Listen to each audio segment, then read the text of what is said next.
Rádio e TV Brasil Espírita, iluminando consciências.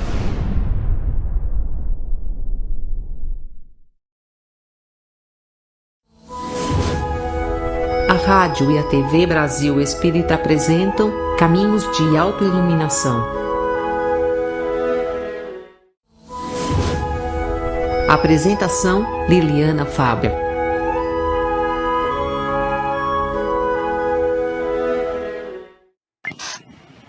Persistência.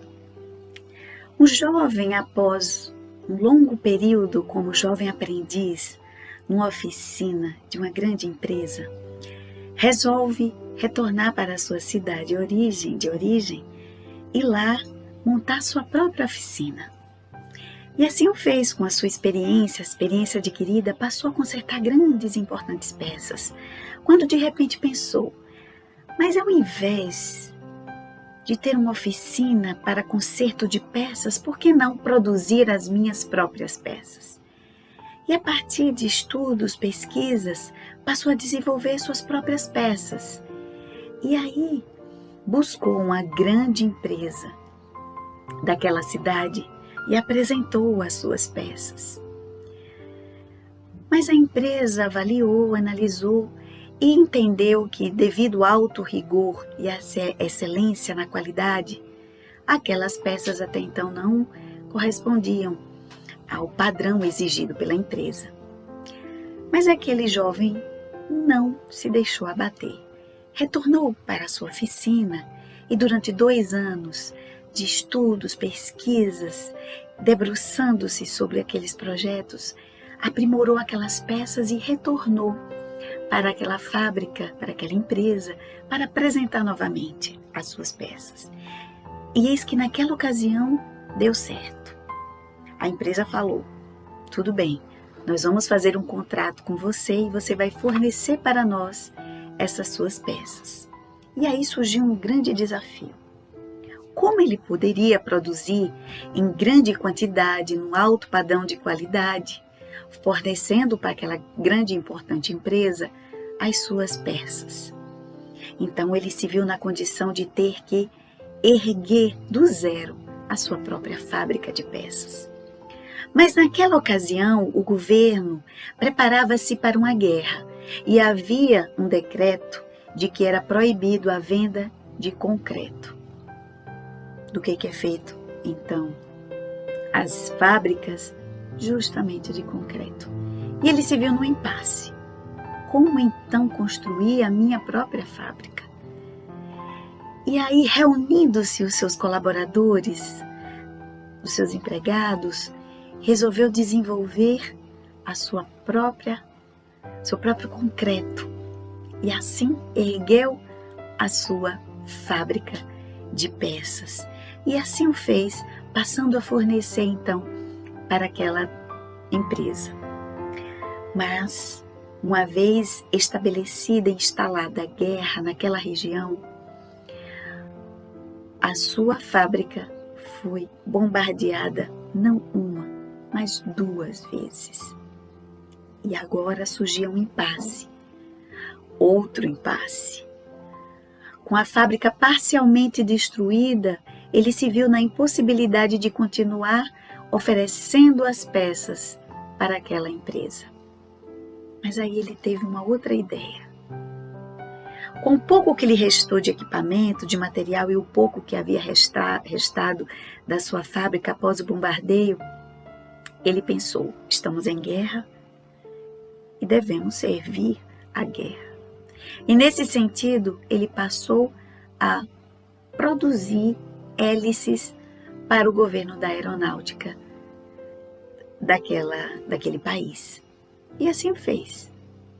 Passou a produzir hélices para aquelas aeronaves. E aí conseguiu se manter por um bom tempo. Até que, passada a guerra, um evento aconteceu. Um grande terremoto colocou mais uma vez abaixo a sua fábrica. E agora havia mais um fator agravante naquela ocasião. Porque com o passar da guerra, houve uma grande crise de combustível. Não havia combustível suficiente. Logo, as pessoas não tinham como utilizarem seus automóveis e a produção também das peças havia declinado consideravelmente. Foi aí que ele se viu impelido a ter mais uma ideia. Exercitando a sua capacidade de superação e criatividade, ele pensou: bom, nós estamos num momento em que não há combustível suficiente para as pessoas e elas não têm condições, não têm como se deslocarem. Então eu preciso desenvolver uma forma de termos um veículo leve que consuma pouco combustível e que permita as pessoas se deslocarem. Eis então que este homem desenvolve um pequeno motor e a ele acopla a sua própria bicicleta, desenvolvendo então a primeira bicicleta a motor. Os vizinhos ficaram encantados com aquela invenção. E aí, circulando pela vizinhança, ele foi mostrando a possibilidade das pessoas utilizarem pouquíssimo combustível e ainda assim terem a capacidade de se deslocarem, facilitando a sua mobilidade urbana. Mas aí havia um problema. Com a fábrica destruída, sem dinheiro, como ele poderia dar seguimento à sua ideia?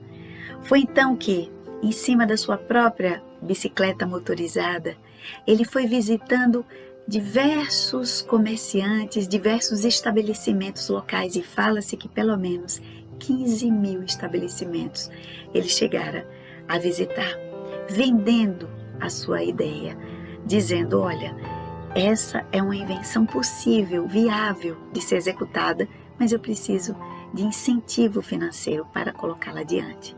E assim conseguiu. Colocou a sua ideia à prova e conseguiu, a partir do seu contato com esses estabelecimentos, que esse projeto seguisse adiante. Essa história é uma história real, baseada na vida de Soichiro Honda. Isso mesmo, o criador da Motors Honda, ou Honda Corporation, como é conhecido internacionalmente. Pois é a história desse homem brilhante, persistente, que não se deixou vencer pelos obstáculos. Hoje, nós sabemos da grande empresa que é a Honda, mas nós não imaginamos o tanto de desafio que aconteceu lá atrás com esse homem que lá na sua adolescência, aos 16 anos, conseguiu, a partir do seu esforço, como aprendiz naquela oficina, porque era um homem prático, não era um homem de debruçar-se muito sobre estudos, mas era alguém de executar, e transformou hoje a sua vida e a vida de milhares de pessoas que fazem parte dessa corporação. Aquela empresa lá atrás que acreditou nas suas peças é a gigante Toyota. Assim, com essa história fantástica de superação e de persistência, de perseverança, nós cumprimentamos vocês, queridos amigos, queridos irmãos, em mais uma semana, em mais uma segunda-feira, aqui na Rádio Brasil Espírita, no programa Caminhos de Autoiluminação, desejando do fundo dos nossos corações que todos vocês possam se encontrar em paz e que esta noite seja uma noite inspiradora, de muita reflexão, que possa agregar e muito nas nossas vidas. Hoje estaremos tratando a respeito da serenidade íntima, dessa capacidade que todos nós temos de acessar, mas que por falta de treino e por termos distanciado tanto de nós mesmos e sempre projetado as nossas vidas para fora, não temos tido a chance de conhecer esse grande universo interior, essa grande oficina que há dentro de nós, capaz de transformar nossas vidas. Já nos dizia o Mestre Jesus: o reino de Deus está dentro de vós. Já nos anunciando dessa potencialidade infinita que trazemos dentro de nós. Assim, nós vamos refletir sobre esse aspecto da serenidade num momento em que nunca fomos tão convocados, tão fortemente convocados a exercitar em nós essa serenidade. Para isso, nós traremos a reflexão de dois grandes autores espirituais, Emmanuel e Joana de Ângeles, que trarão algumas reflexões a respeito disso, sobretudo a respeito da paz, porque paz e serenidade caminham juntas. Nesse sentido, dando seguimento, nós traremos uma reflexão contida na obra Ceifa de Luz de Emmanuel, psicografada por Chico Xavier. E nesse capítulo, ele traz como título Prescrições de Paz. E inicia um pequeno trecho registrado por Mateus, no capítulo 3, no versículo 34. Portanto, não vos inquieteis com o dia de amanhã, pois o amanhã trará os seus cuidados. Jesus. E aí inicia Emmanuel. Na garantia do próprio equilíbrio, alinhemos algumas indicações de paz, destinadas a imunizar-nos contra a influência de aflições e tensões, nas quais tanta vez, imprevidentemente, arruinamos tempo e vida. Aqui de início, Emmanuel já nos coloca que é preciso atender a determinadas condições para que a paz se estabeleça. Nesse sentido, ele já nos fala a respeito das nossas condições frente às aflições e às tensões. Jesus já nos havia dito há mais de 2021 anos atrás que viver na Terra seria um desafio, pois ele já havia nos dito que no mundo teríamos aflições. Mas logo em seguida, Jesus nos coloca o consolo. Tende bom ânimo, eu venci o mundo. Já nos dizendo que ele haveria de ser o nosso principal modelo, a nossa principal referência a ser seguida. Mas Emmanuel segue.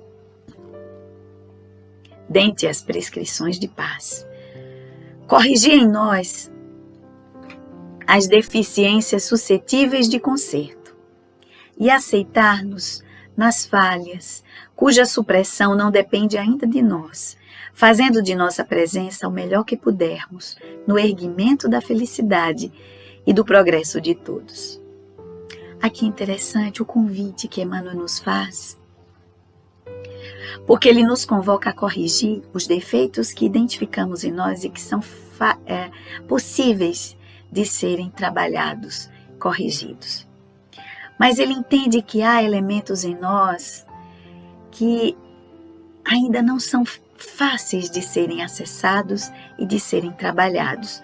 E aí ele nos diz, aceita as falhas que possuis, cuja supressão não depende ainda de nós. Para, nesse sentido, termos um pouco de comiseração de nós mesmos. Não de acomodação, mas de uma serenidade frente àquilo que ainda não podemos consertar em nós. Mas que não percamos de vista a possibilidade de darmos o nosso melhor e fazermos esse soerguimento na busca da felicidade e do progresso coletivo, do progresso de todos. E segue Emmanuel. Tolerar os obstáculos com que somos atingidos ante os impositivos do aperfeiçoamento moral. E entender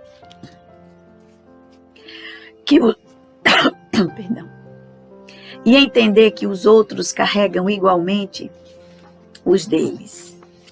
Aqui Emmanuel nos diz que diante das circunstâncias difíceis que se nos apresentam, que devemos tolerar esses desafios, entendendo que são impositivos, são estratégias para que nós possamos atingir o nosso aperfeiçoamento moral.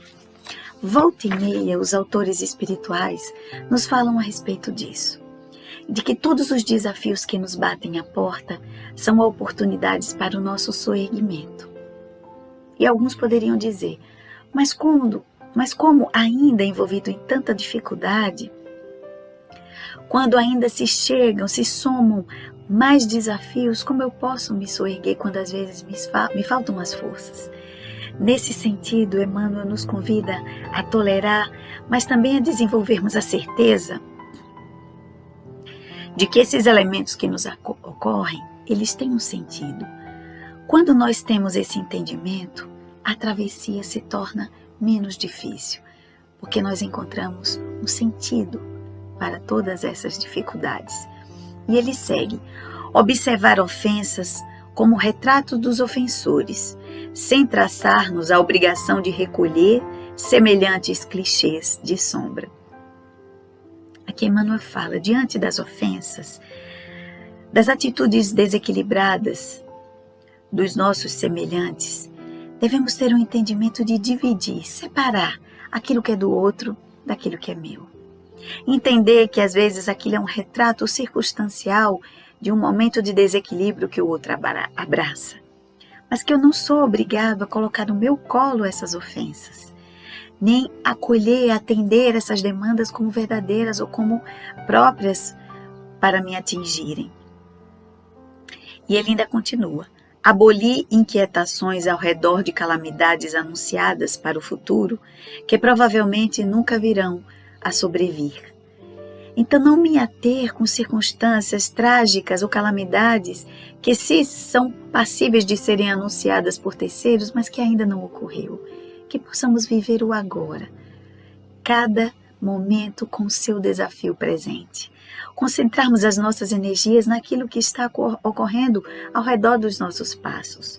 E ele continua: admitir os pensamentos de culpa que tenhamos adquirido, mas buscando extinguir-lhe os focos de vibrações em desequilíbrio através de reajustamento e de trabalho. Admitir os pensamentos de culpa implica dizer: reconhecendo consciencialmente que fui infeliz em determinadas atitudes e que isso gerou determinados danos ou consequências infelizes, que eu possa acolher a culpa, mas em seguida virar a chave e dar um significado para isso, dando o passo seguinte, ou seja, a reparação. Buscando ensejar esforços em buscar reajustamento e trabalho, não desperdiçando energia nessa culpa que nos paralisa, que nos faz ficar estagnados só nessa autoflagelação, me culpabilizando por aquilo que fiz, às vezes na intenção consciente de não gerar danos, mas que em algum momento do percurso isso acabou gerando consequências infelizes. Então, a palavra de ordem é reparação, reajustamento, trabalho. Nem desprezar os entes queridos, nem prejudicá-los com a chamada superproteção, tendente a escravizá-los ao nosso modo de ser. Olha que interessante. Numa mensagem que fala sobre paz e, por conseguinte, sobre serenidade, Emmanuel nos convida a não desprezarmos, não ignorarmos os nossos entes queridos. Quando lá atrás Jesus nos anunciava para amar o próximo como a si mesmo, era amar o próximo mais próximo, que são os mais desafiadores, porque amar aqueles que eventualmente encontramos no caminho, aqueles que uma vez por semana nos debruçamos num ambiente de caridade ou numa proposta de trabalho é muito fácil. Mas aquele que compartilha conosco a existência, que não por acaso está do nosso lado, são aqueles mais difíceis de serem amados.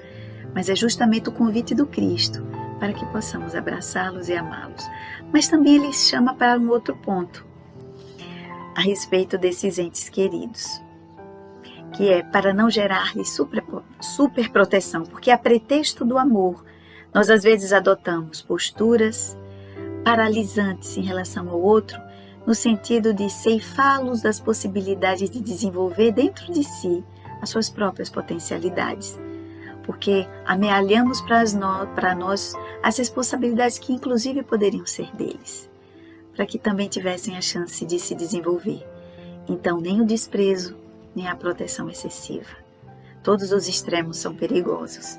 Que trabalhemos, então, com serenidade, com lucidez as nossas relações. Não exigir do próximo aquilo que o próximo ainda não consegue fazer. Não exigir do outro respostas, atribuições, comportamentos os quais ainda não é capaz de desenvolver, principalmente quando nós também não conseguimos atingir todos os patamares que gostaríamos. Então, se nos é desconfortável sermos cobrados por atitudes às quais ainda não conseguimos lidar, por que fazê-lo ao outro? Uma outra prescrição de paz estabelecida por Emmanuel: nada pedir sem dar de nós mesmos. Que incoerência exigir dos outros aquilo que ainda não conseguimos dar. Então, nada pedir sem dar de nós mesmos, que possamos então fazer o primeiro passo, antes de exigir que o outro também assim o faça. Respeitar os pontos de vista alheios, ainda quando se patenteiam contra nós, convencidos de que devemos estar, de que pontos de vista são maneiras, crenças, opiniões e afirmações peculiares a cada um. Que interessante também esse outro ponto.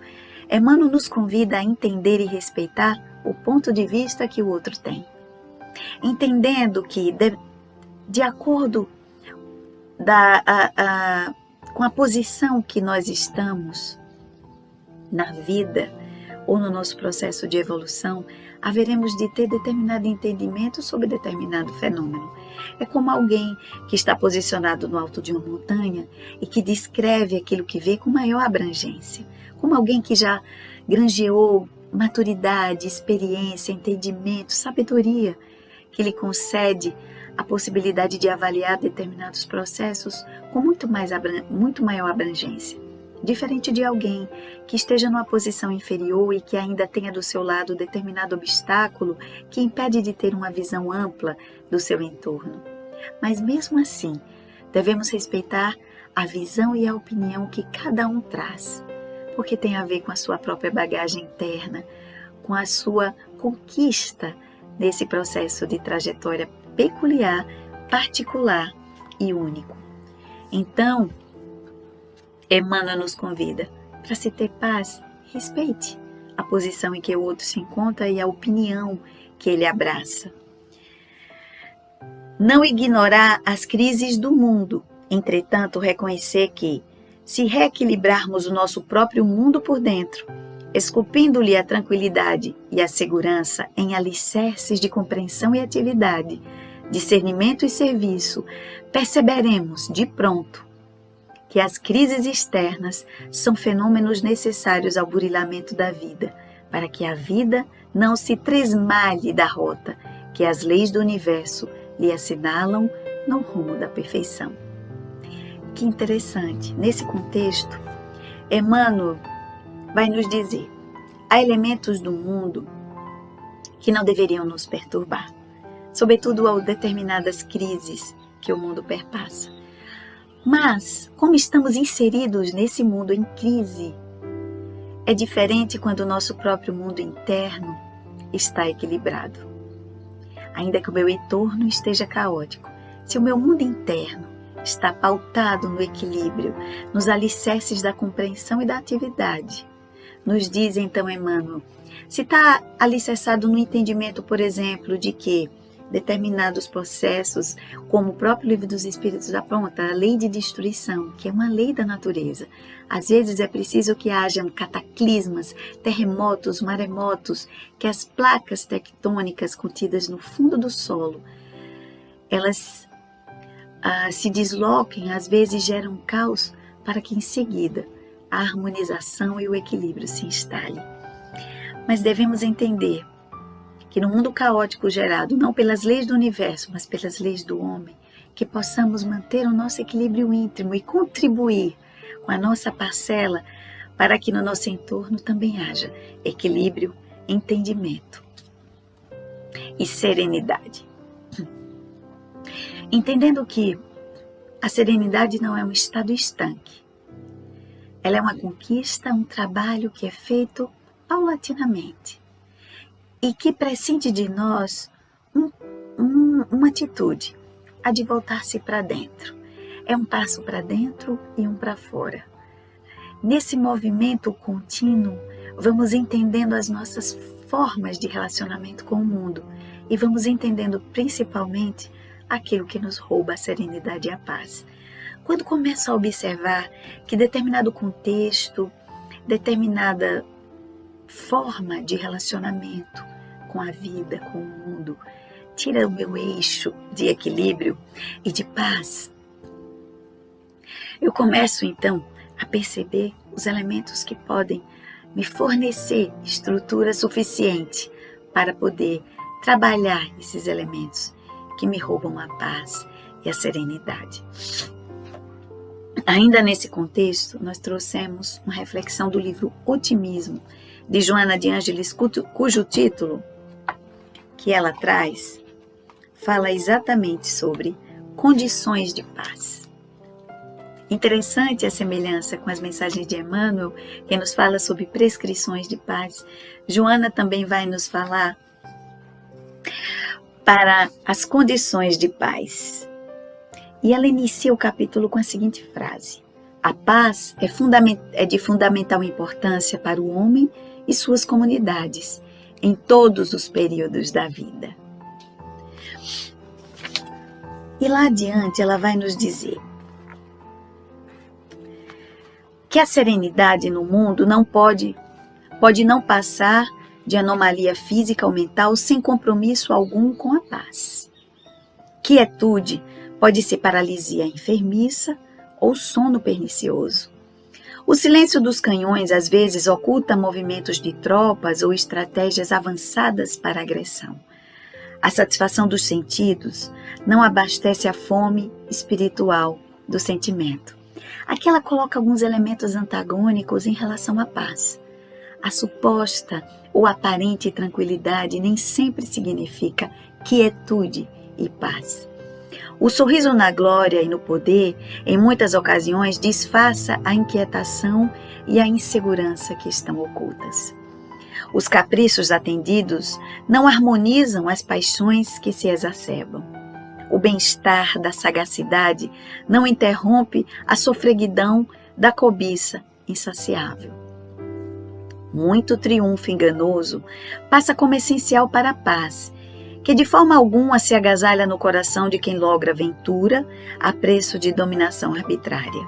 Quiçá essas aparências endinheiradas, bem vestidas, indiferentes aos problemas alheios, sejam a vitória do anestésico da ilusão, nunca o resultado da paz verdadeira. Por que Joana traz esses elementos? Porque muitas pessoas podem achar que serenidade e paz está baseada nisso, no conforto material,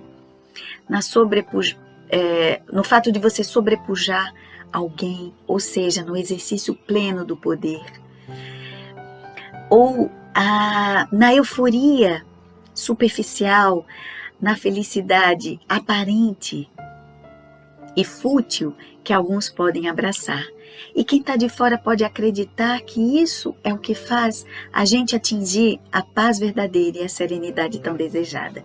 E ela segue: a paz não vem mediante a anuência dos ignorantes que aplaudem o sucesso dos poderosos, tornando-os mais vaidosos e prepotentes, tanto quanto não pode ser retratada na preguiça física e mental dos abastados.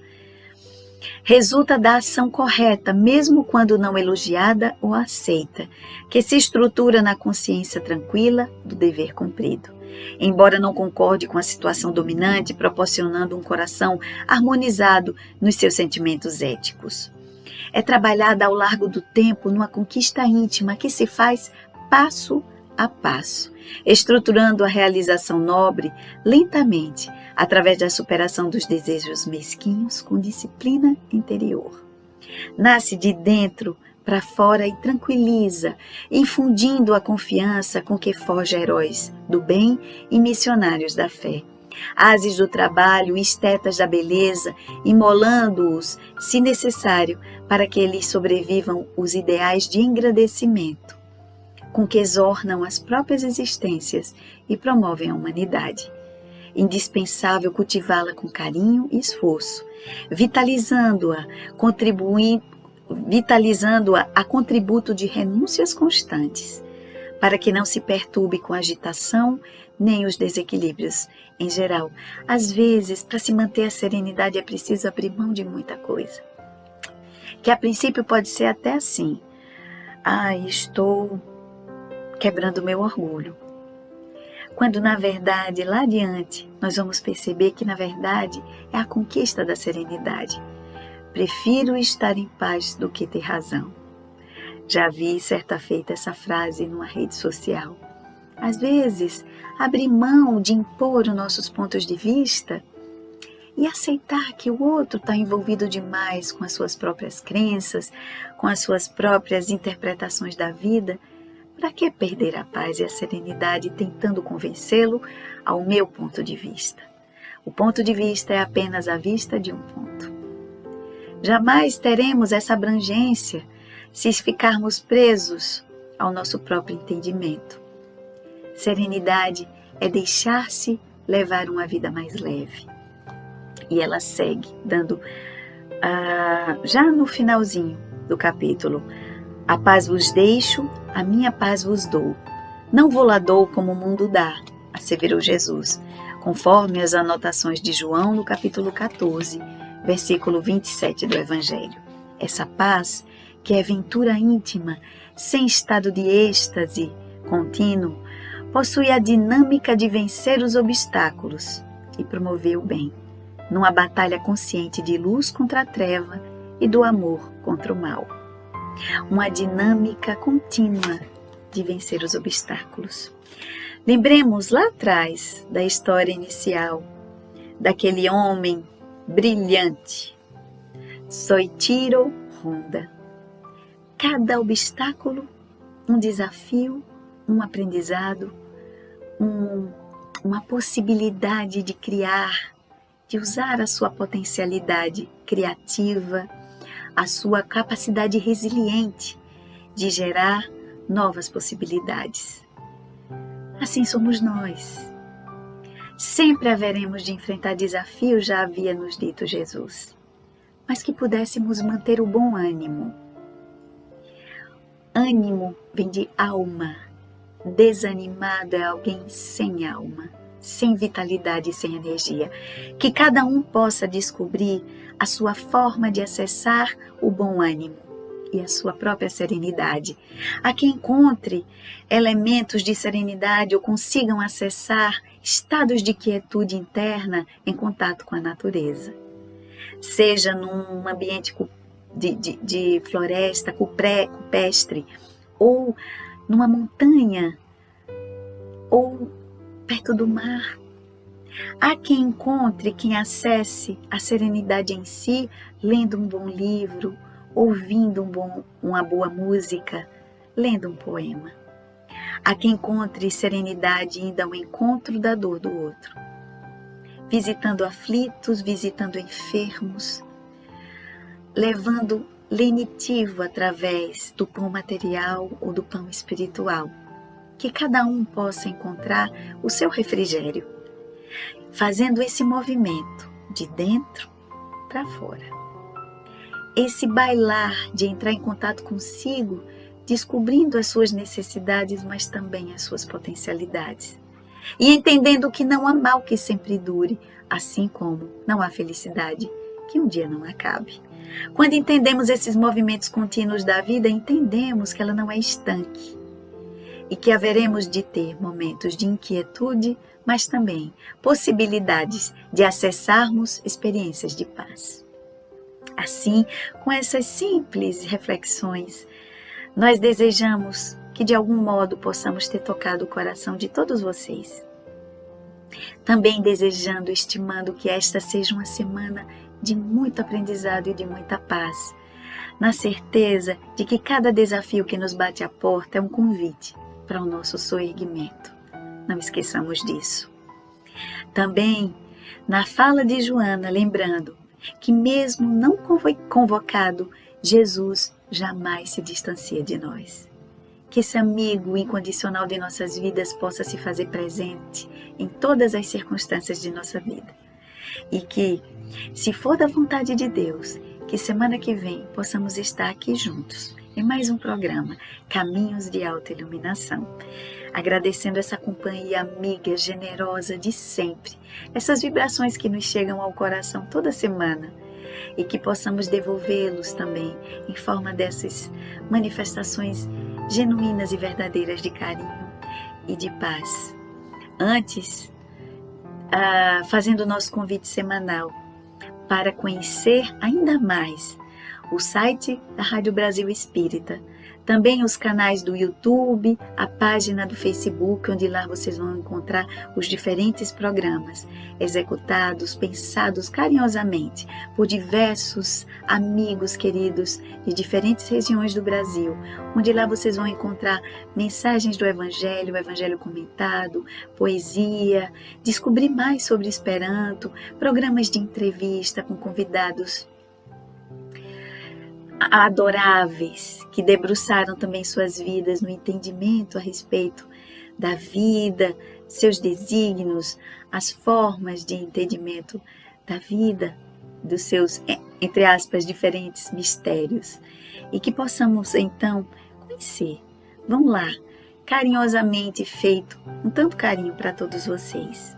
Visitem o canal, divulguem, compartilhem com pessoas que vocês sabem estão precisando de uma mensagem amiga, consoladora, confortadora, porque vivemos um mundo em que precisamos muito nos abraçar, darmos as mãos, nos dar colo nos momentos difíceis da vida, porque sozinhos não damos conta. Grata, mais uma vez, pelo carinho de sempre. Que Jesus, na sua infinita bondade, possa preencher os nossos corações e que tenhamos uma semana de muita luz e muita paz. Gratidão. Fiquem todos com Deus. Beijo. Até semana que vem, se for da vontade do alto.